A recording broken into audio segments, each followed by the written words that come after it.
Believe me, I never felt a pea. The Story of the Princess and the Pea, as told by The Princess, by Nancy Loewen, illustrated by Cristian Bernardini.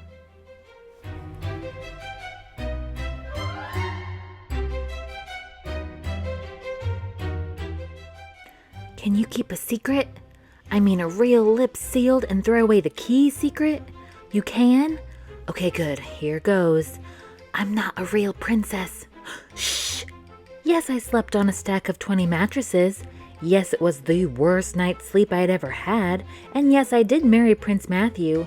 But there's a lot more to that story than that. The first thing you should know is that Prince Matthew, Matt, wasn't all that interested in getting married. His dream?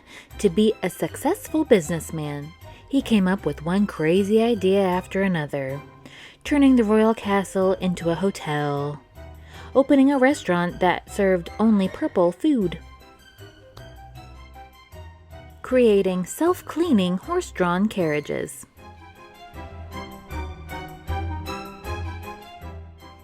But the queen didn't want her son to go into business. She thought if he were married to a spoiled, pampered girl, a real princess in other words, he wouldn't have time for his silly dreams. She traveled all over, testing princesses to make sure they were the real thing, but none met with her approval. One princess politely ate tough steak rather than demanding a tender piece. Fail. Another princess carried her own luggage. Fail. Several princesses wore the same gown 2 days in a row. Fail. This is where I come in, and my dog.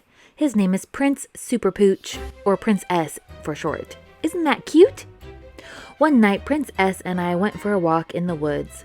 Suddenly, crack, boom, flash! A storm came up. We needed shelter, and I knew the castle was nearby. I picked up Prince S and made a run for it. A maid opened the door. "Hi," I gasped.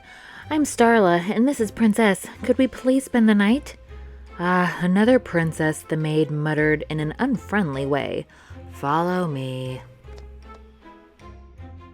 "No, I'm not a princess. Prince S is the name of my dog," I tried to explain, but she didn't pay any attention. Maybe she couldn't hear me because of the thunder. The maid showed me to a bedroom, and my jaw dropped. There stood a towering stack of mattresses. "Excuse me," I said, "but I don't need anything so fancy. Really, just throw a sleeping bag on the floor and I'm good." The maid sniffed rudely and left. I carefully counted the mattresses, 20 in all. Prince S pawed at the bottom mattress like he does when there's a crumb under the stove he can't reach. "Stop that," I said. "We're guests here. Be good." The bed was super soft and very comfortable. The sheets were as smooth as silk and smelled like a flower garden. I soon fell asleep, but not for long. I must have rolled over a little too far because the next thing I knew, thwack! I hit the floor hard. Beds like that should come with guardrails, maybe even parachutes. I climbed back up the ladder and spent the rest of the night staring at the ceiling. I was too scared to move.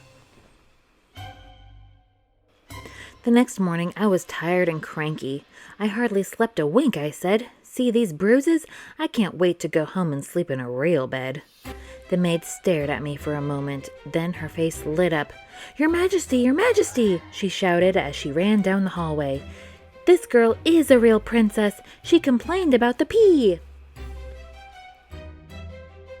So that's what Princess was trying to get at beneath all those mattresses.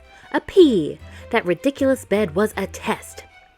Again, Prince S is the name of my dog, I called after her. I didn't say anything about a pea.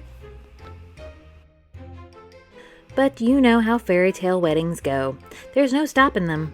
Beautiful gowns appear, the castle glitters and gleams, music fills the air, crowds gather, and suddenly there I was, married to a prince.